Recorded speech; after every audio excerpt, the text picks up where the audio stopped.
we live? Are we live? I'm not sure.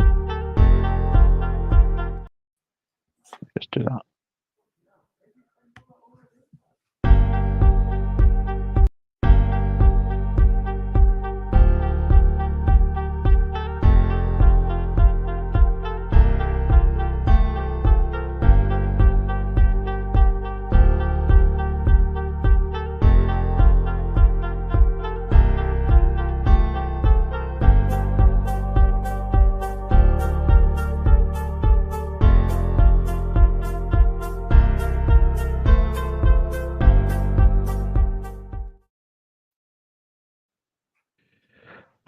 False starts and all that. Good evening, everybody. Good evening. Welcome back to the Dugout Football channel for arguably the biggest game in English football. Still, Manchester United against Liverpool. And yes, the third game of the season already. United against Liverpool. Third game of the season. The last time we played third game in the season was actually Ten Hag's first season, when United came out 2-1 winners on that day. So we'll see what happens. But I'm delighted to say I've been joined by two fabulous guests.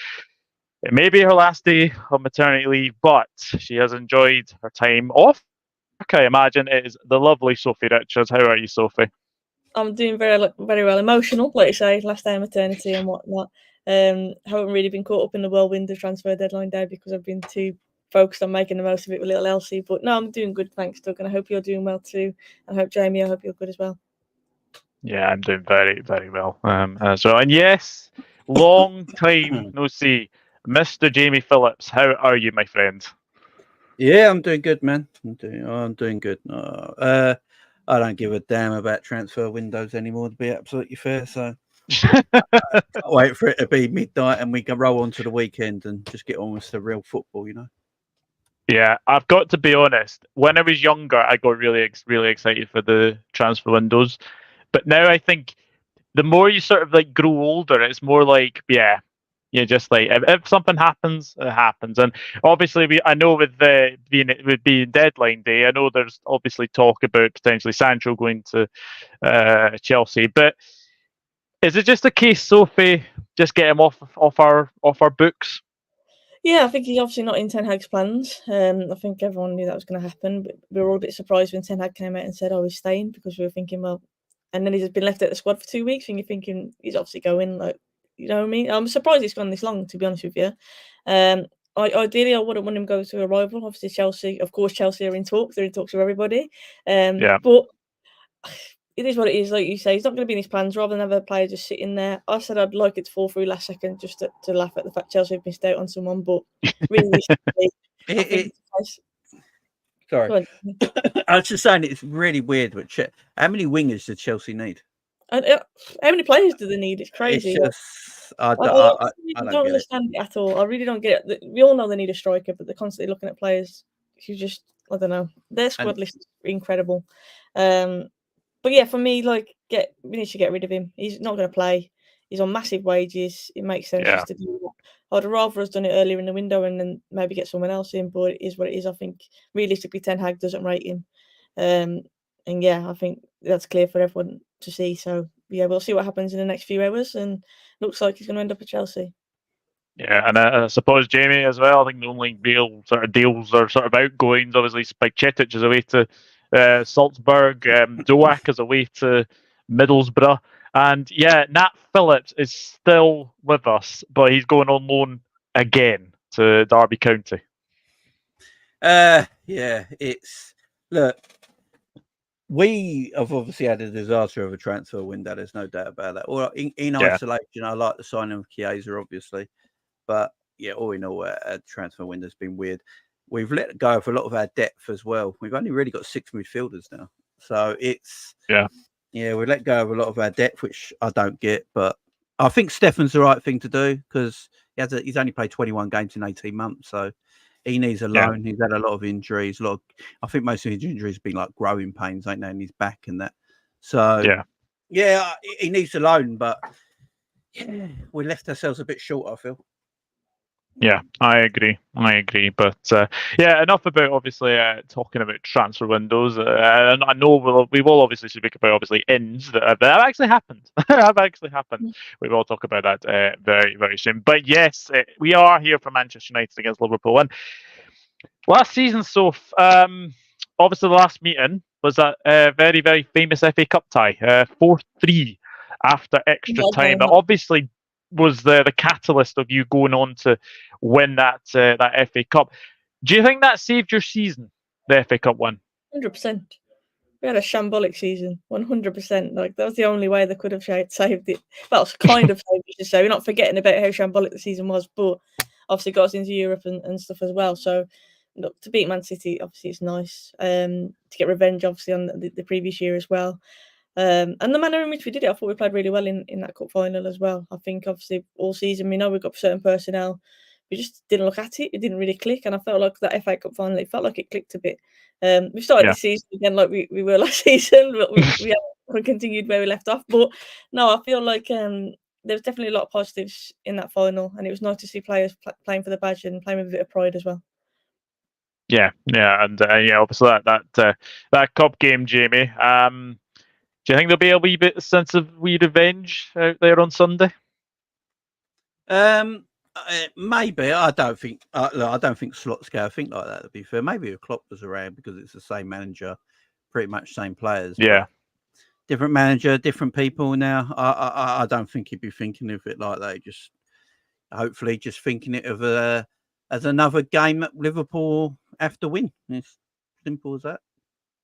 Yeah, I think so as well. But yeah, last season, the two games in the Premier League were both draws, 2-2 Old Trafford, and then obviously 0-0 at Anfield. But it's obviously Slot against Ten Hag. I mean, loads of people are probably going to say yes, it's the Baldy derby.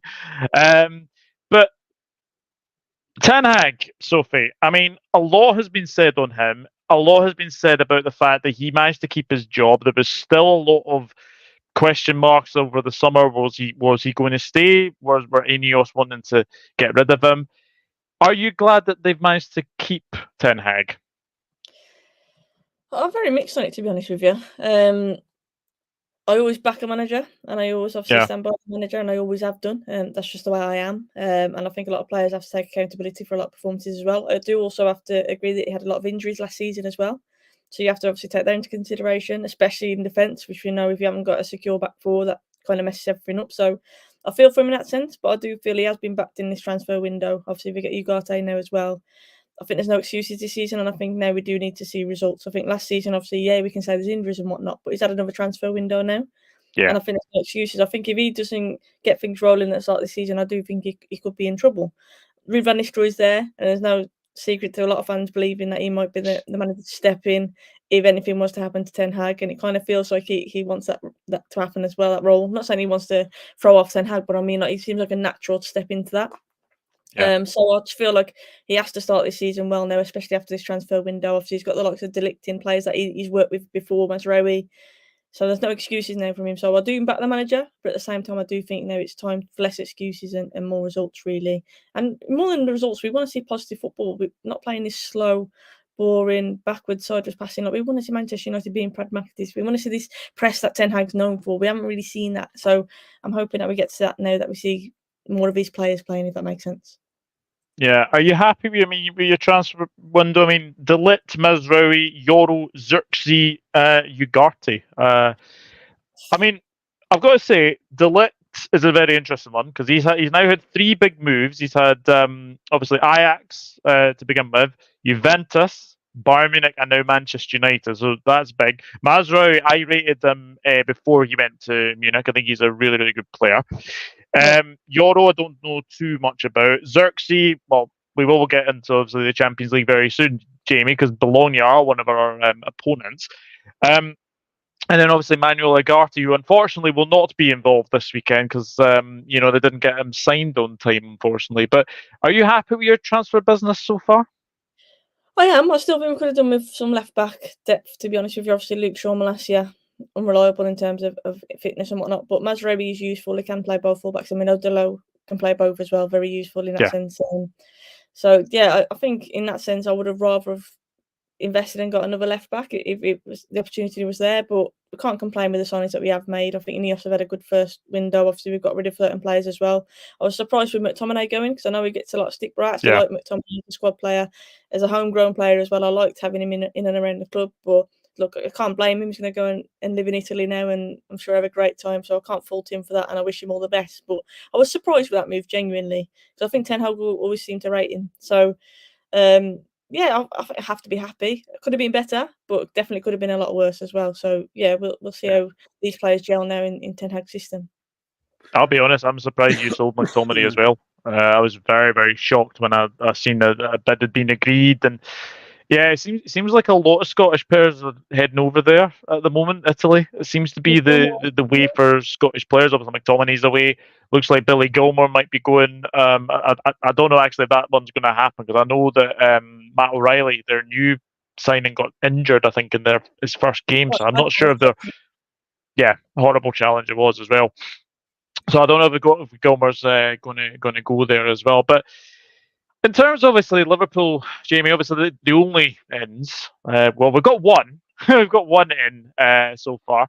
Is Federico Chiesa. Now, I've got to be honest, I have been a big Chiesa fan for a number of years. When he first sort of burst onto the scene, when he was a youngster at Fiorentina, I've been kind of watching him sort of, grow into a player. And one of the performances, sorry, I know obviously you are both English, but that performance in that Euro final, I thought Chiesa had a magnificent performance in that final. Then he obviously gets his serious injury, but this feels like a clever deal, doesn't it?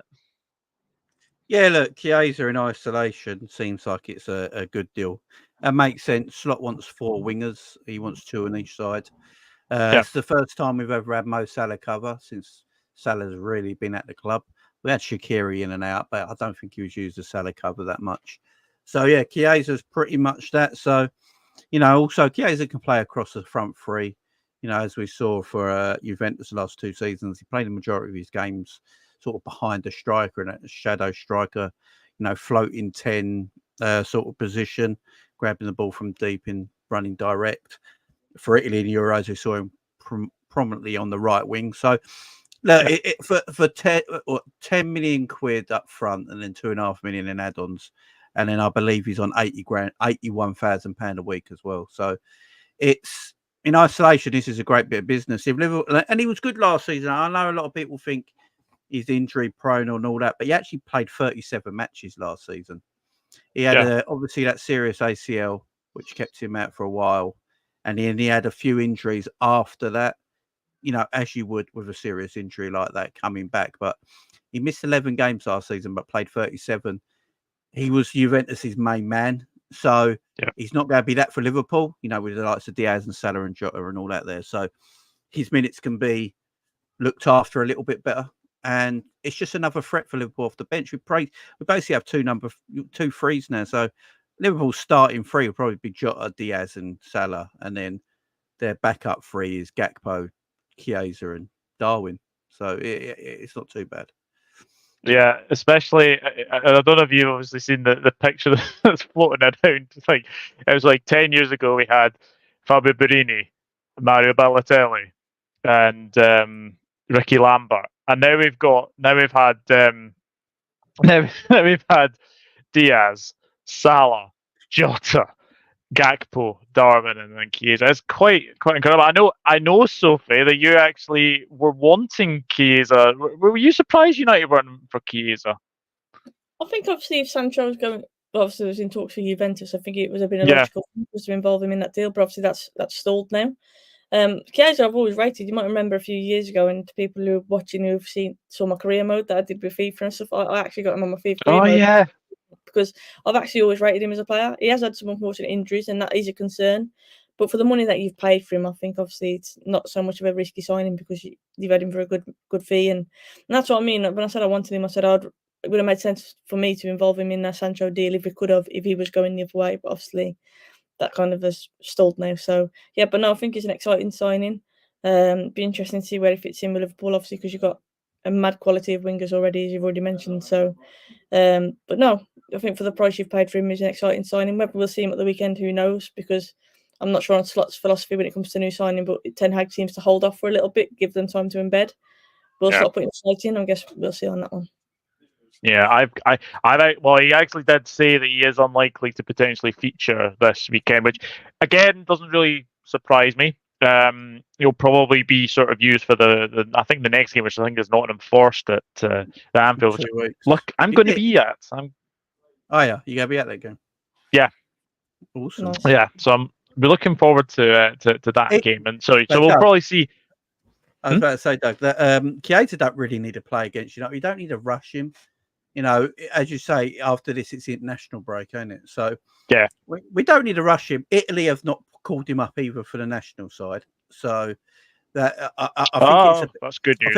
I think it's a bit like Cody Gakpo when Gakpo came to Liverpool just at the end of the transfer window and last year, and he stayed on Merseyside just to get moved in and everything like that, and get his life sorted in his new city and town. So.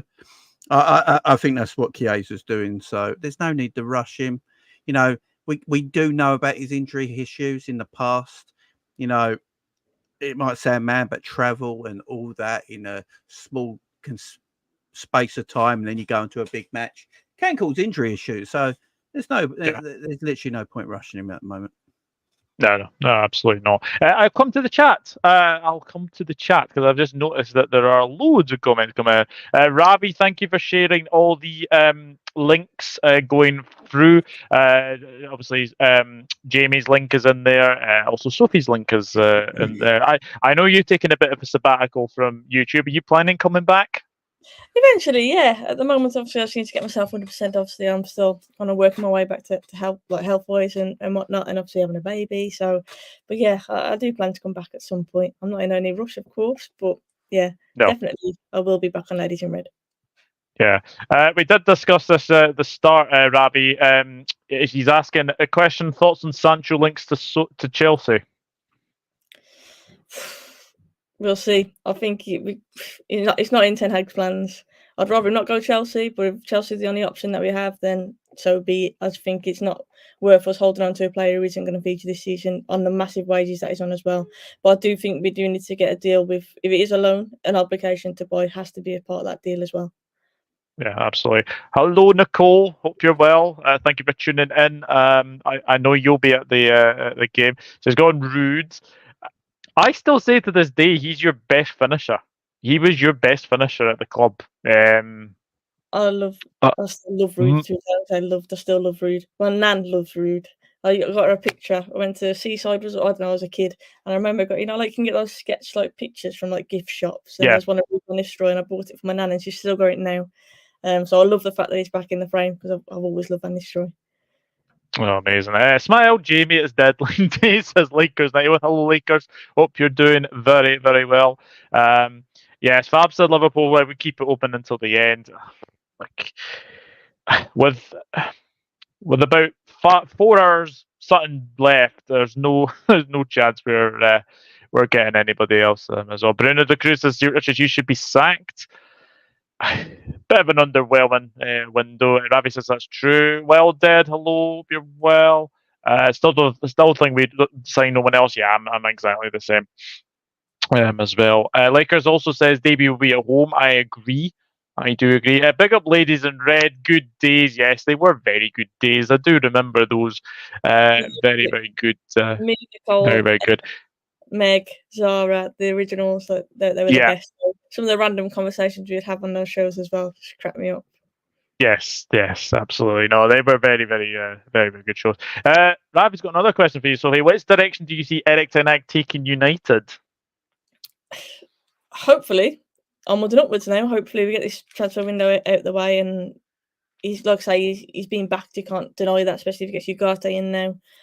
Preferably, we could have done with another left back, but Ten Hag's got his players in there. I think it's time to see results. So hopefully we, onwards and upwards. I'm backing the manager. I'm just hoping that we start to see a more positive influence on the pitch in terms of his pragmatic play, in terms of the pressing that we haven't really seen. We've seen it in ones and twos, but there's certain players letting us down. I'm hoping now that he can get his style, now that he's got more personnel in, who obviously he wants. So we shall see, but I'm hoping onwards and upwards, Ravi. Yeah, absolutely. Ravi, big up to you as well. Hope you're doing well. Not seen you for ages. To say hello, Chippy. Hope you're well. Thank you for tuning in. Listen, eating dinner up the Reds. Absolutely. As Nicole says, the OGs. Yes, Wild Dead. This is this is the new kit, but we're apparently wearing the third kit. We are going to be white. We're going to be wearing that white kit with the upside down tick, and I'm gonna say, yeah, strange, very very strange, to say the very very least. But obviously, if anyone has been living under a rock or not known, it was the Champions League draw and Europa League draw today. I'll start with the Europa League because obviously United. You've been drawn with Rangers at home, Porto away, PAOK at home, Fenerbahce away. Now, I'm already seeing Rangers and Fenerbahce, so you're already getting reunions with Mourinho. Bodo Glimt at home, Victoria Pilsen away. Now, that's interesting. If Victoria Pilsen had lost last night, that would have been Heart of Midlothian, believe it or not. So again, Man United back in Scotland. That would have been very, very good. FC20, obviously Ten Hag against a former Dutch side, and FCSB, which I think is the Romanian team. I think looking at that, you should be very happy with that. Yeah, I am, to be fair. It's exciting to play against Rangers. I was thrilled to see that. And also, I think Fenerbahce, obviously the Jose reunion, but I also think that's going to be a tough test. Obviously, we're away in Turkey as well, so never an easy place to go to. And I think that the hostile atmosphere that he's created there, Amrabat looks like he's going to be there. Fred is obviously there. There's a lot of reunions going on. So, yeah, I think that's going to be a tough game. But, yeah, I'm happy in general with that draw.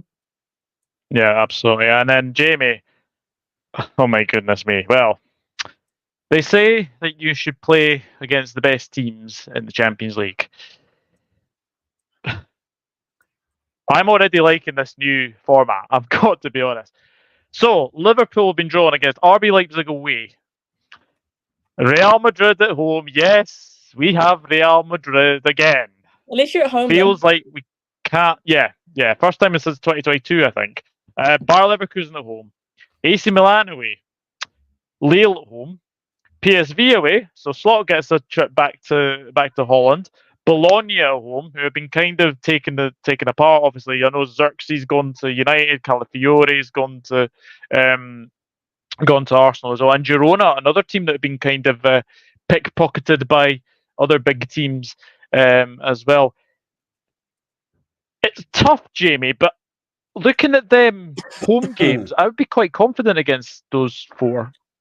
Yeah, all our difficult games are already at home, so that's an advantage for us, especially in Europe at Anfield.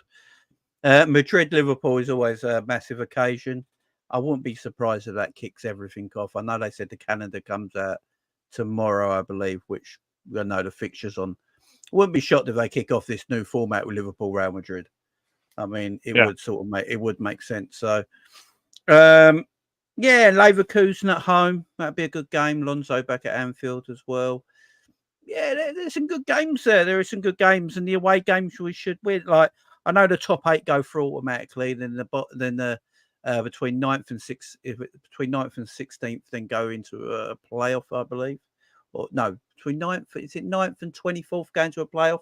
And then everyone who finishes 25 and under that's it. They're finished. Eliminated. Yeah. So it's interesting. I do quite like that. I do quite like that, Sophie. You don't drop into the Europa League. Same with obviously you guys as well. Like if you fail, you're basically eliminated. Yeah, I agree with that as well.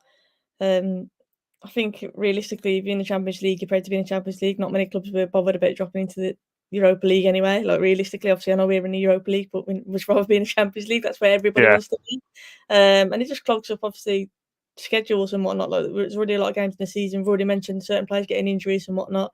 So I just feel like it's unnecessary clogging up fixtures as well, isn't it? So yeah, I agree with that as well. I like that format. Yeah, no, I think it's a really, really good format, and long may it continue, because I think There's some very, very feisty games, especially in the Conference League. I don't know if anyone saw this, but Larne from Northern Ireland actually got Shamrock Rovers away, Republic of Ireland. So that should be a very, very interesting. But no, that was quite funny seeing Chelsea there, let me just say, as well. But yeah, I think it's a very, very good format. Very, very good format indeed. There was a question I think Ravi asked. Where do we see this game potentially being won and lost? Do we think it might be the midfield battles, Sophie? Midfield battles always very important, especially against Liverpool. But I think also like out wide, I've already mentioned the quality you've got in terms of wingers. Yeah. When we had Wan-Bissaka, I was always fairly confident. And to be fair, when Luke Shaw's fit, fairly confident. But obviously, we haven't got those players fit. Mazraoui's first time against Liverpool for United.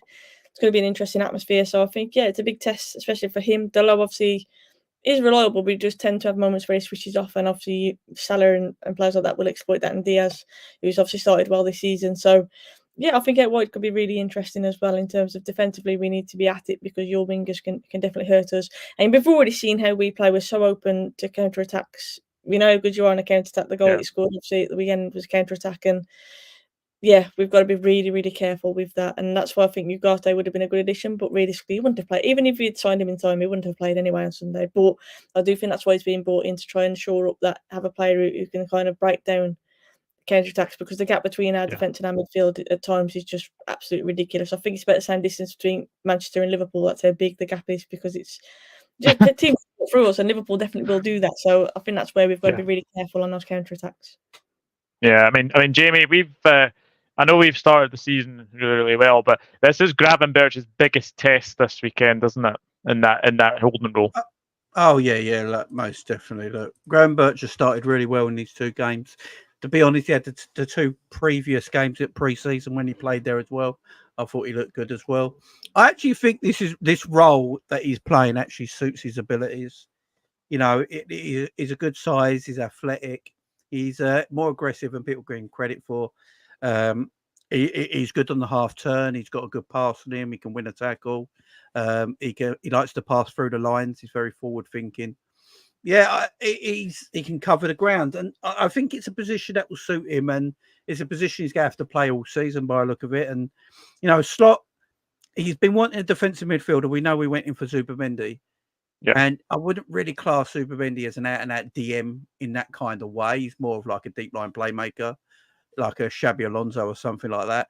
And I think that is what Slot's more than looking for, more than an aggressive, like an Ugarte sort of thing. He's not after that kind of aggressive defensive midfielder. He's more looking for a ball playing deep line playmaker, because we're trying to play through the middle. We're trying to play through the middle of the pitch and bringing on the opposition to our letting them press come on to us, and then we play through it, and then we go direct to our wingers. So it's the way we want to play. And I feel like Gravenberch, this is a tough test for him, because he's going up against probably better midfielders, especially in Bruno Fernandes, who's I'm going to say he's a prick, but he's a tremendous, he's a tremendous footballer. He's a tremendous footballer. There's no doubt about it.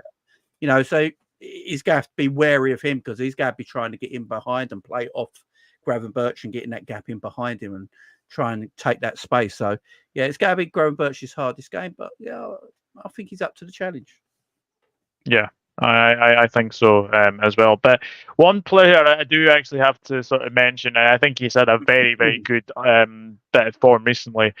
Kobbie Mainoo, obviously a player who sort of had his breakthrough sort of season last season, Sophie. Was obviously in England squad, and he's had a very, very good last sort of 12 months, hasn't he? Yeah, I love the kid. I think he seems very humble, which is one thing I like about him as well. He seems grounded, doesn't let everything get to him, doesn't seem phased at all. And I think he's growing as a player as well. I think you can see that. He's very strong on the ball. He doesn't panic in possession. The only thing I would say about him is I think he's kind of, especially with Casemiro being obviously not as athletic as he probably once was. I think he's kind of been left to drown sometimes in there, and that's what I worry about in that midfield. I'm hoping he'll come in and support him, but I think Kobbie Mainoo is a great technical player, an exciting prospect for us, but I do think we need to find that right partner for him. I love Casemiro, and I think he's starting the season all right, to be fair, but I still worry about those counter-attacks. I think at times we're left far too open, and obviously we can't do that against Liverpool. But yeah, I do like Cobby, but at the same time, I'm not going so he's the best midfielder in the world or anything like that. He's still a kid at the end of the day. But I do really like him, and I think that he's definitely developing into a very good player. But we do need to find the right balance for him in that midfield. Yeah.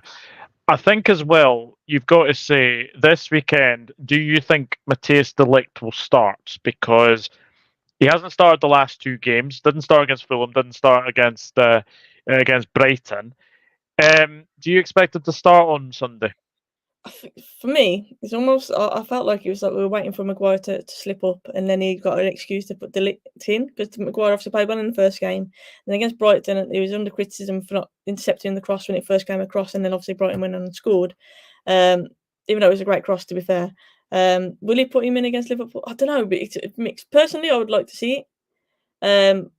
He's known to be a leader as well, which is the other reason why I'd like to see de Ligt in there. I think he's a leader, and I think we lack that, especially in our team. Obviously, Martinez, you'd probably say, has got a bit about that about him, but I think de Ligt gives us something more than just his defensive qualities.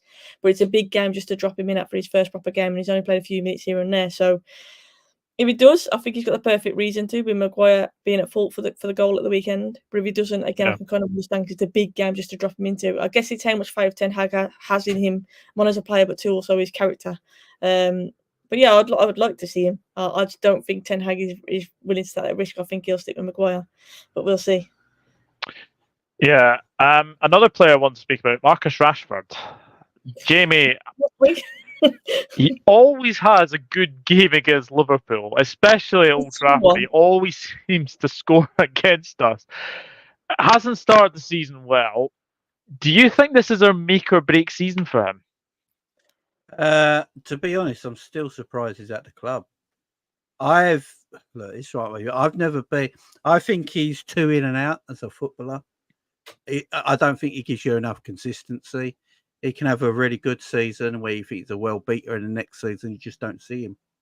And that's been it. Yeah, and that's been his career, ain't it? That's pretty much been. He's got talent. There's no doubt about that. He's an extremely talented boy. He's got pace. He's got strength. He can finish and find the back of the net. Yeah, he's got that end product. But I think he's a super confident.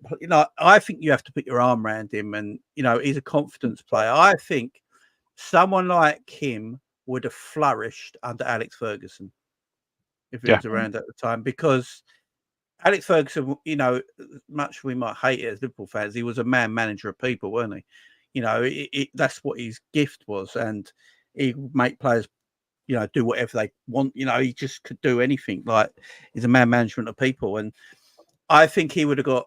Rashford would have been, I think, the superstar he should have been if he was playing under a manager like that. I think. The managers he's played under, he's had spells where he looks great and then he just goes missing for another season. He started this year already a bit poorly, didn't make the Euro squad. I just think Rashford's I know he's a Manc born and bred, and that's his team, and that's his city. I just feel like he needs something new, because he looks like he's just going stale. Now, I'm saying this, he's going to score an hat-trick tomorrow on Sunday, isn't he? But, it's...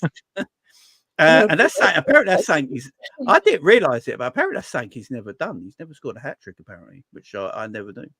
I find it so sad, because I love Rashford, but I totally agree with everything that you've just said there. I think he's very talented, and it's such a shame to see that to go to waste, because he just, for me, his head just doesn't seem in it for whatever reason. He just doesn't seem happy. And that's what I find really sad about it. He just doesn't seem happy, whether it's at the club or just in general playing football. I don't know what it is at the minute, but he just doesn't seem there. And I find it really, really sad. And you can't, I know you mentioned there about Sir Alex, he would have thrived in that, but you can't doubt Ten Hag's backed him, because he keeps playing him even though he just hasn't been at it. Ten Hag obviously has faith in him, and he talks very openly and protects Rashford, but you start playing with 10 men every week, genuinely. Strops around. The Rashford that was the most effective is the Rashford who was fearless, who would just knock a ball and run, because you can't stop him. He's so fast. But now he just seems to always opt to just stop, and he just always looks for that diagonal ball. But don't get me wrong, he can ping a ball, but that's not what we want from our winger. We want a winger who's fearless, who's going to run at players, who's going to beat a man, and we just don't get that from Rashford. And when it's not going his way, his attitude does tend to be, he has a little bit of strop, he walks around and stuff. He doesn't really compete. there, doesn't really put a tackle in. Do you know what I mean? And that's the frustrating thing. I know Anthony gets a lot of stick, but what I will say, at least he puts himself about. At least he's like a bit of a ratter in there. He'll work hard. Do you know what I mean? And I'd rather see that from my players. And like I say, I absolutely love Rashford, and it hurts me to say this, but I genuinely find it sad. Like something for me isn't quite right. Whether it's like mental health or whatever it is, and obviously I hope it gets resolved. But for me, he just doesn't seem happy.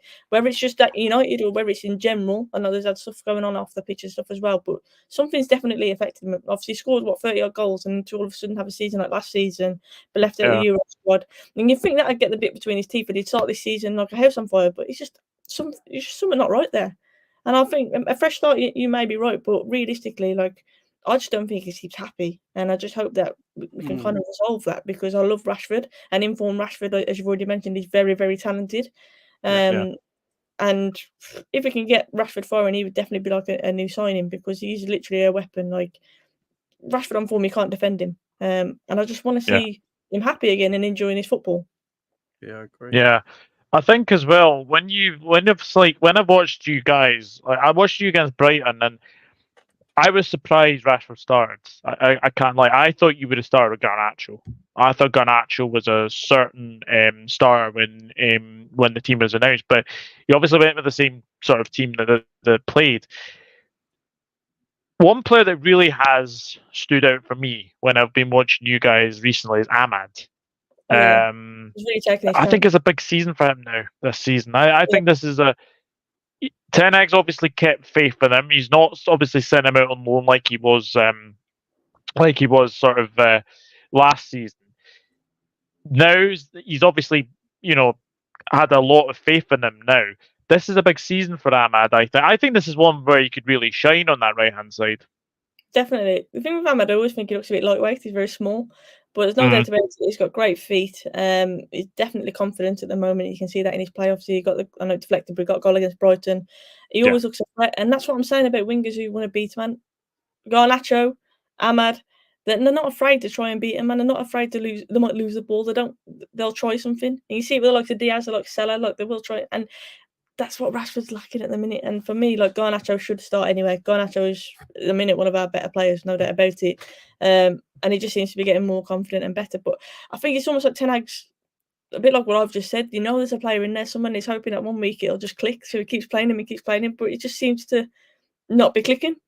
So it's just like, you know what I mean? Does he need some time out of the limelight? Does he need that to kind of fire him up again? I don't know what it is with Rashford, but for me, Garnacho should start, and Ahmad has started this season really well. Ahmad scoring that goal in the FA Cup tie, obviously, against Liverpool as well last season. I think that boosted him as well. So I wouldn't be surprised to see Ahmad play at the weekend, to be honest with you, as well. Yeah, absolutely.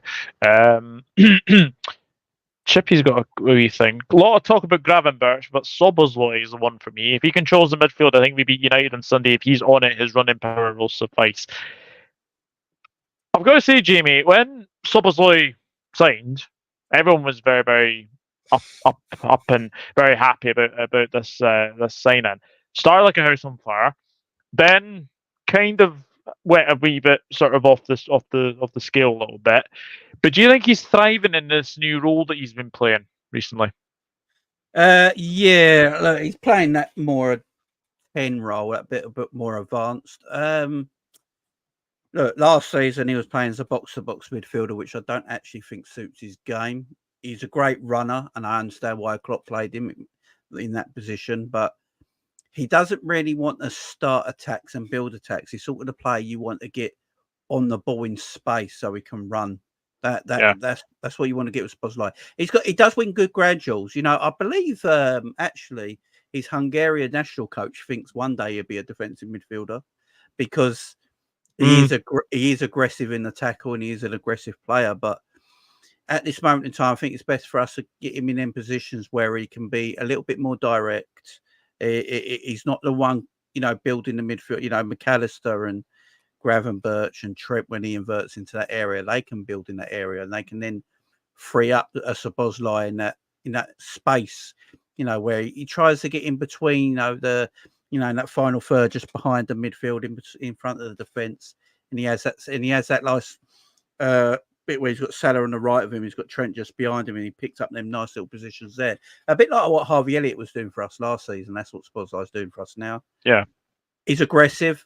So, yeah, he's just not going to be... He's not going to be that silky, beautiful player maybe a McAllister is, because that's just not his game. He's more about power, aggression, running into space, getting shots off. That's his game, and I think that's what Slot's trying to mould into. But also in the second half against Brentford, we saw he weren't quite working in that first half. So in the second half, he decided to drop Szoboszlai a little bit deeper and put McAllister further up, and McAllister is the one who can unlock a defence of his passing. So there's for Slot, he's got two midfielders there where he can really play about with them, and like if one's not doing a job, he can swap them about, and Szoboszlai go a bit deeper and use his aggression in midfield there, winning the ball back and stuff. And you got McAllister with, the more cultured player further forward, more of the killer pass. Yeah. So who do you fear out of the Liverpool side on Sunday, Soph? Is there anyone that you've sort of earmarked as a danger man? Salah obviously is the obvious one. Of course he is. But you mentioned McAllister as well. I think most of your good things come through McAllister. I think he's a great player. And he's definitely one to be wary of in that midfield. If Casemiro isn't on it or mainly switches off, which can happen. Obviously, like I said, he's a kid. And we know Bruno tends to just leave gaps all over the place. So, yeah, I do think McAllister pulling the strings in the middle is another one as well. But Salah is the obvious one to say. Yeah, and Jamie, Man United, and a danger man you've earmarked out? I suppose that Ahmed, I think, ended the season well, started the season well. Kobe Mainoo, I think, has started the season quite poorly for United this season at the moment. I think the thing with Kobe Mainoo, I think he's a talented player. I'm not going to insult the player. I think he's a talented footballer, but I think he's feeling the pressure a little bit at the moment from, the talk of the town. He's the new guy. He's now playing. He's alongside Casemiro. I don't think that's helping. I actually think he's better if he plays a little bit further up than that deeper position. Yeah. And I think that might happen once Ugarte is registered and gets in the team. And Ugarte takes that deeper position up, and Kobe can play a little bit more advanced, because with his talents, I think I watch him play, and I think he wants to get in between the lines. He doesn't want to sit deeper. He wants to get in between lines to play in half term and play forward. Yeah. So I just feel like if he can get a little bit more advanced, you get Ugarte next to him and maybe play Casemiro and Ugarte together in that defensive pivot, and you play Kobe a little bit further forward with a Bruno as well. I don't know how you'd set it up, but I think he'd probably be a false nine Bruno if that was to happen. But Kobe just playing sort of behind, sort of just behind a Bruno in that false nine area, and then you got the pacey wingers, Garnacho and Ahmed on the wings, or whoever you want to use. That is a counter-attacking threat that Ten Hag wants to play. Yeah. He wants to play counter-attacking football, but when I watch Ten Hag, and I'm not a United fan, and it frustrates me, it's like he wants to play counter-attacking football. It does seem to use the right players in the right positions to play that counter-attacking football, which is a strange one. So I hope he ain't listening, because I don't want to give him ideas. But this is, I think that's how he might want to set up in the weeks to come, especially after the international break. Yeah, I agree with you about Kobe there. I wouldn't say he started poorly. I just feel like Casemiro in there, I think he's a bit of a liability, and I feel like Kobe at times is kind of left, and like you say, he's left to do a lot of defensive work, but that's not really his game. He is that ball playing midfielder. He's the transition from defence to attack, if you like, and I feel like at the minute there's too much responsibility on his shoulders in that midfield for that reason. And like I mentioned earlier, we need a player who's going to complement him. We need to get the right balance in the midfield, because he's a very good player, very good technical player, but like I say, he's still developing. He's not the finished article yet, and we're not the finished article. So I'm hoping that Ugarte does come in. I've always wondered how it would work. Would it be him and Casemiro, or will it just be with him with Mainoo, but Mainoo give him more of a license, and Ugarte being a bit like Declan Rice is at Arsenal, that responsible one.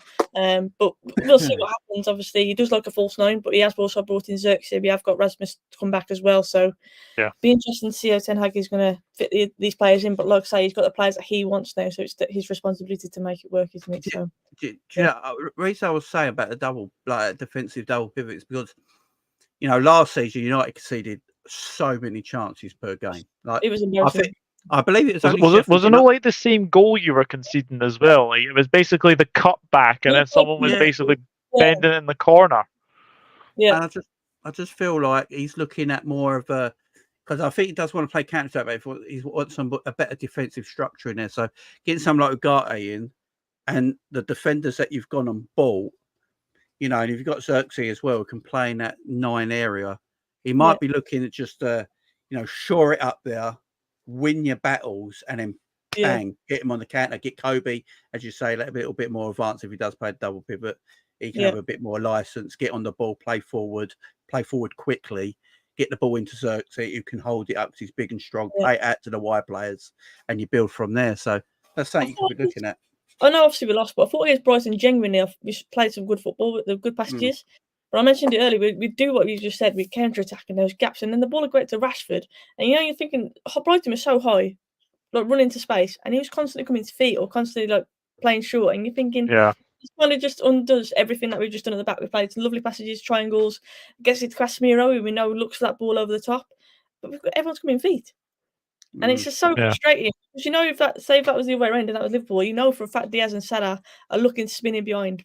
The spacing behind Brighton was ridiculous, but I don't know what it is mentally. We're just so scared to take a risk. Do you know what I mean? And it's frustrating. A few times that we did, Rashford had the goal disallowed, didn't he? Because he went out to Ahmad and we broke. And a few times we did, we counter-attacked at pace. We looked dangerous, but it's just making that click. And like I say, whether it's a confidence thing, but it's definitely a confidence thing with Rashford. But he's got all the attributes, and you know if we can get Rashford firing, that could work so well for us. And that's the frustrating thing because we've done everything linking up to it, and then we just like it's safe again, and it's so frustrating. See, the thing is about that Brighton game, I thought that was a tale of two halves. I didn't think Brighton played well in that first half. No, I thought United were the better team in that first half. Obviously, they got the goal against the the run of play. Then obviously you equalised through Ahmad, and then obviously comes the disallowed goal. I mean, you've got to be so frustrated when that happens because I know Zirkzee is sort of diving in, trying to. He was calling for the first phase, like he didn't mean it. It's just hit him. It's just one of them things. It's just so unlucky. To say the very best, but look, it's going to be a. I was going to say what isn't unlucky though is the Rashford goal disallowed in the first half at offside. The amount of times we were offside, honestly, it was so frustrating. On Saturday we were offside so many times. Brighton were playing a high line, and there's no need. We've already mentioned Rashford's pace. There's no need. He could literally give defenders a yard, and he would still get there. Like it's just a lack of discipline, and it's so frustrating. Ten Hag must have done some sessions this week on offsides because we could have had so many chances at the weekend, and we've just caught offside so often. And for me, like that isn't unlucky. Yeah, that one disallowed goal was unlucky, but there are numerous chances beforehand where we could have easily put Brighton to bed. Yeah, it's our own fault. Do you know what I mean? It's just what it is. We need to be more clinical. Yeah, just not taking your chances. But yeah, as I said, I thought that was a tale of two halves. So we couldn't be too disappointed. We played some good football. Like you saw a lot of it coming together. And Mount was the best game I'd seen Mount play for us. And then obviously he's gone off injured now, so it's just great. must be so frustrating. For me, Mason Mount. I don't know if you both agree with this. He's a momentum player. Give him a couple of games. If he plays well, he plays well. If he plays badly, he plays badly. For me, he just the first two games he's been good. I thought against Fulham he was good. Against Brighton he was good, and then I thought he was your best player against Brighton. Easily, by far, and that's why I was a bit bemused when he came off at half time. I was thinking, what? But then obviously it turns out he got a knock and then he was out again. So I mean, I feel for him. It must be. I know we're frustrated fans, but it must be pretty rubbish for him as well as a player gone to a new club. Obviously, got stick at Chelsea as well, and gone to. I know he's on big money, so probably not as bad as it seems. But it must be frustrating because it seemed like he was kind of finding his feet against Brighton. He genuinely was the best player I thought for us, and then to get injured again, like it's kicking the teeth, isn't it? But no, I agree with you. I think he needs to run a games. Obviously, yeah, it's bad because he's had a good pre-season, and the season starts and he's out again. Like it's annoying, but hopefully with the Europa League, he can get a run of games this season. Fingers crossed, because I do think it can be useful for us. But you just haven't seen the full Mason Mount yet. Yeah, Jamie, Darwin Núñez 5-match ban for what happened at the Copa America. Do you think now he's been banned from international duty, do you think that's going to really, really help him to sort of get back his confidence ahead of sort of the Forest game? Because if I'm being honest, I don't think he starts at the weekend. No, neither should he. Jesus. Yeah. I'm not a big Darwin fan, man. Look, when I think Darwin is in trouble. I really do. I think Darwin. Yeah, I do as well. I don't know if Slot completely rates him, and with Chiesa in there, he can play through the middle as well. So he wants a. When I look at Jota play, I think Jota's a better finisher. Also, what Jota's better at, he's better at linking the play. That pass to Diaz against Brentford. He's got it. He's got his head up. He's running, and he's waiting for Diaz to make his move so he can play that pass. And it was inch perfect. I just don't think Darwin does that. I think Darwin might have. Player, Darwin. Nah, Darwin might have just ran all the way towards the goal, and then I don't know. Hell might have broken loose. I don't know, but that link-up play that Jota got, he's more of a, Jota he's a better finisher and he's a better link-up player right now. And, when, we've had we've had one offside, I believe, in our first two games, and it was Darwin who was offside, Bernie, when he came on. He's just he doesn't seem to get his head up and move quick enough. Doesn't get his head up and move quick enough. You watch Salah. Salah's never offside. His movement off the ball is incredible. And I watched Darwin. And I'm like, you're Haaland was offside 6 times last season, right? And Darwin was offside 4 times in one match last season. This is. I dread to think we're I think Darwin's a weird creation. Yeah, I don't know who created him, but he's a weird. I don't know if he's created by the Force or something like that, but he's a strange creation, is Darwin, because I say all this and it won't shock me if Darwin went on a goal running fest, and then we're all getting like, oh, Darwin, this is a Darwin we wanted. Then 10 weeks later he disappears and picks fights with people. The way Slot seems to be, and the disciplined approach that he's taken it so far, and the way we play on the pitch and the way we play off the ball, I don't know if Darwin's ready for that. He looked super uncomfortable when he came on against Brentford. Really uncomfortable. Same with Cody Gakpo as well. I think they're a bit undercooked right now. So I think because Darwin's got that international ban, I think it's something Slot can work on in the international break with Darwin. Maybe a bit of one-on-one, maybe some individual training there, just getting more up to speed. But Jota starts at the moment. If Jota's fit, Jota plays, in my opinion.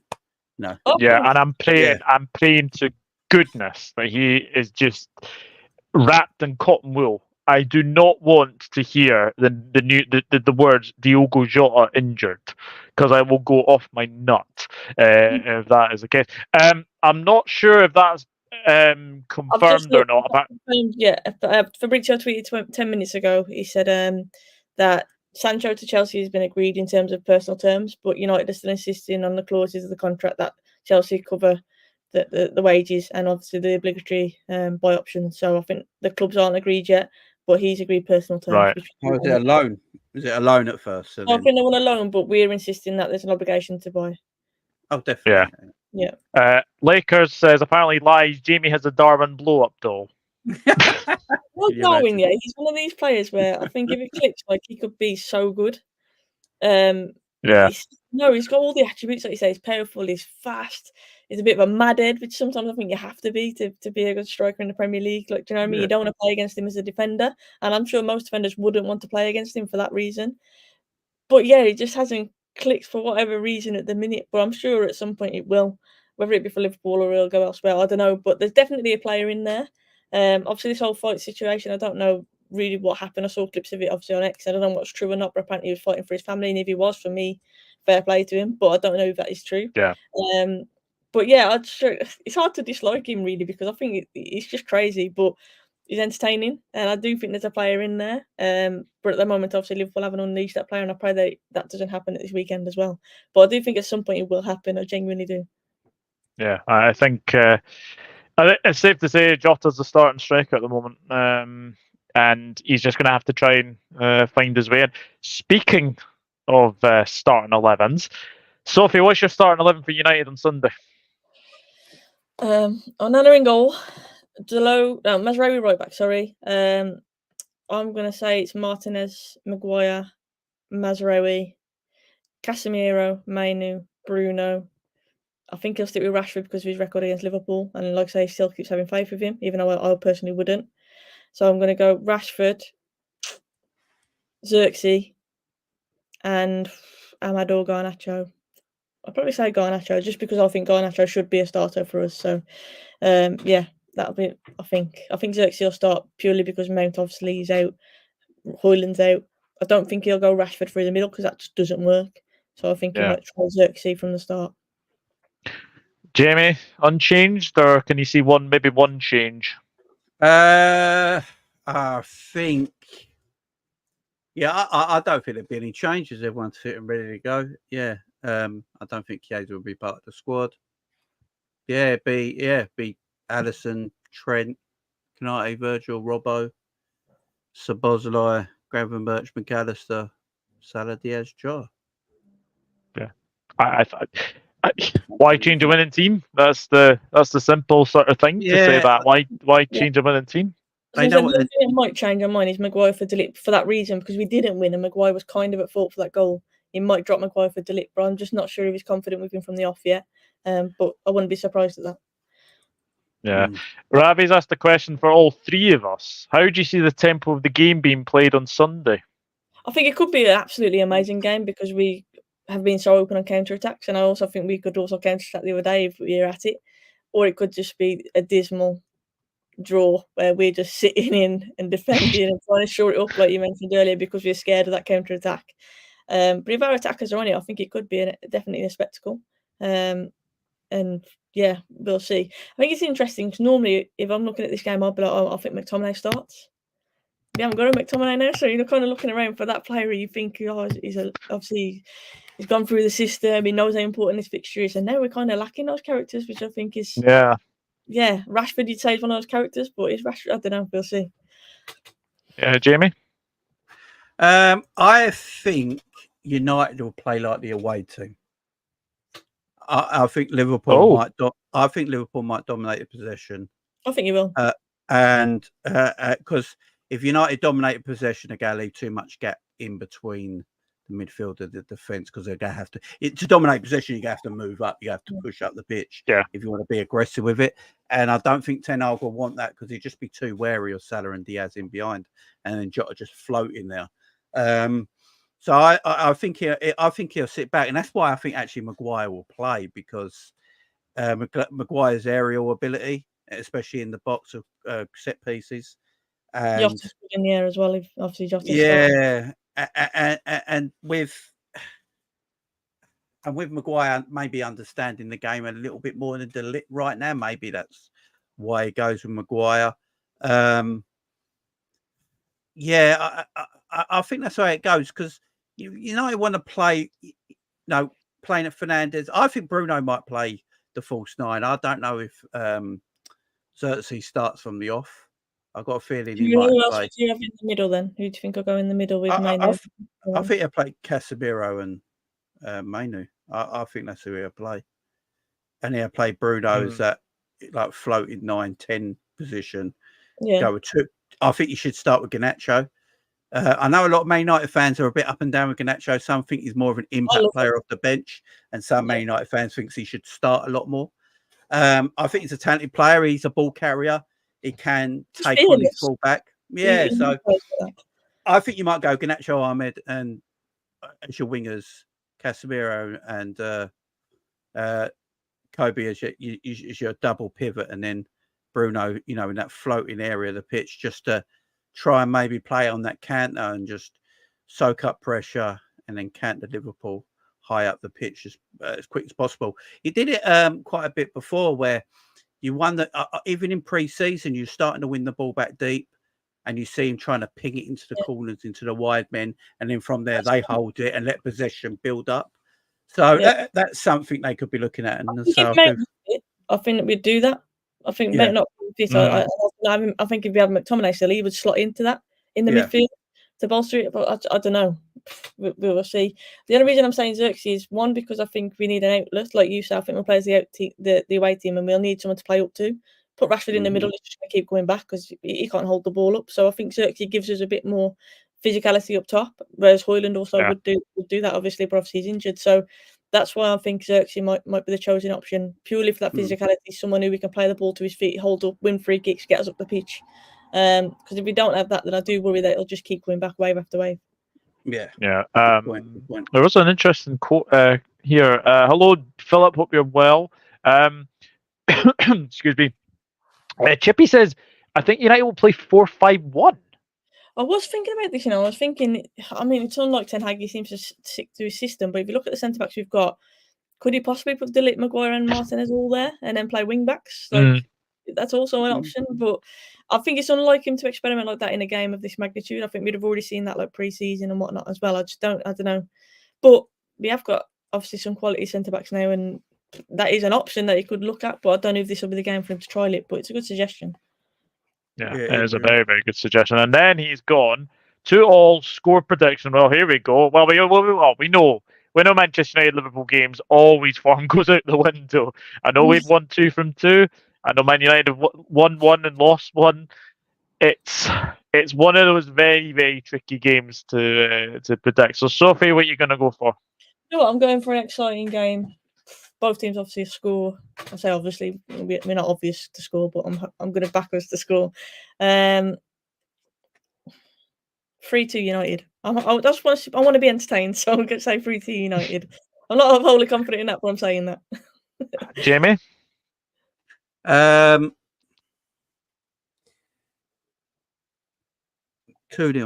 I don't think we concede. 2-0. Well, I think we will concede because we always hoping we change. The one thing that I do not want to see us do this season is blooming have a bozo moment. Obviously, Kwanzaa last season, like Fernandes, it was a fantastic goal. Yeah. It was a fantastic goal, but it was a very, very bad mistake from Kwanzaa to make. So I just hope we're not. If we're in the ascendancy, we go ahead. We don't lose it. We don't lose the ball. Don't do any stupid mistakes. Not playing balls across the sort of the centre circle. I think United score. I can see Rashford scoring. I honestly can, because Rashford has a very, very good record against Liverpool. That might be what he needs. He might just need something like that. Yeah. But we keep saying that with Rashford. He just needs a goal, and he'll get a goal, and he's just not really kickstarting. Yeah. But maybe a goal against Liverpool will kickstart him. But I hope you're right. We can. But I've had in my head all week 2-1 Liverpool, and I'm going to stick with that. So I'm going to go 2-1 Liverpool. I think. Look. It could be any score. I mean, you obviously want an entertaining game. That'd be fantastic. That'd be a really, real good Super Sunday to have. Because I think the other game, I think is it Chelsea Palace or is it Newcastle Tottenham? I can't remember, but I know it's one of them. Yeah. And I've got a feeling that if it's Chelsea Palace, that probably would be as dull as dishwater. Because I think Chelsea will probably win that. And then we go into United Liverpool at 4:00 on the Sunday, and I just think that'll be a fantastic game. So I'm hoping that I'm going to be not upset going to work. I already am, obviously, because I'm going to work. But I'm hoping that it's a positive mindset, because United have played well and we've got a positive result. But yeah. Yeah. If you did, it'll be dreadful. Yeah, if you did miss the start, it is Sophie's last day of maternity as well. So yes, you'll be hoping United go away into the international break with a smile on your face. But guys, it's been an absolute pleasure to do this preview, and a fantastic 2 guests I have had. Lovely Sophie. I know, as I said, you are on a sort of sabbatical at the moment from YouTube, but tell the people where they can find you. Yeah, of course. So on X, I always say Twitter, it's X now, isn't it? Obviously follow me on Sophie Richards. The same on Instagram, it's just got a kiss at the end of it. And then obviously my YouTube channel is Ladies in Red. I haven't done a video for a while. I've obviously had a baby and stuff, but I will be coming back, I'm sure. When I'm back to full health, I will be back with more content, I'm sure. But until then, obviously, if you want to follow my socials, I'm always active on there as well. So thanks for having me, Doug. And Jamie, nice to meet you as well. Thank you. And you. Yeah, it's a pleasure. Pleasure to have you as always. And Jamie, let's not make it 2 years since the last time you were on here.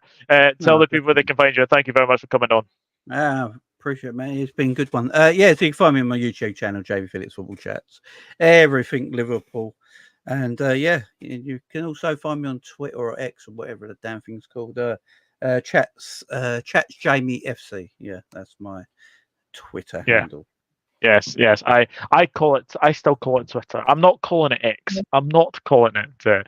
Not calling it X. I'll go through some last few comments as well. Hey Kevin, hello mate. Hope you're well. I'm very very sorry I didn't get back to you. I've just been so busy. But next time we do play you at Anfield, do get me on. Do get me on as well. Exactly. Not 2-3 times in one game slot was clean sheets. Absolutely. History as a fact play. The only way United scores on own goals, says Lakers. Interesting. Only one Liverpool manager as new manager beat United first game, Paisley. Oh well, slots after that that wee record. 1-1 is my prediction, says Chippy. Kevin's going 2-1 United. Philip Bidwell, sorry. I'm getting names so mixed up here. Kevin's going 2-1 United. Philip Bidwell's going 3-1 Pool. Sounds like Jesus Lakers. Jesus. Yeah, we'll not leave that anyway. But guys, thank you very much for watching. If you missed the show, then do please watch it on playback as well, and do let us know your score prediction. Let us know how you are feeling ahead of the game as well. And the last comment of the day, Bruno de Cruz says Liverpool to win 3-0. Well, if it is that, I'll be very very happy, and Sophie will be very very sad. But let's hope for a fantastic game on Sunday. But from myself, Sophie, and Jamie, it's goodbye, and we'll see you very, very soon. Take care. Bye-bye for now.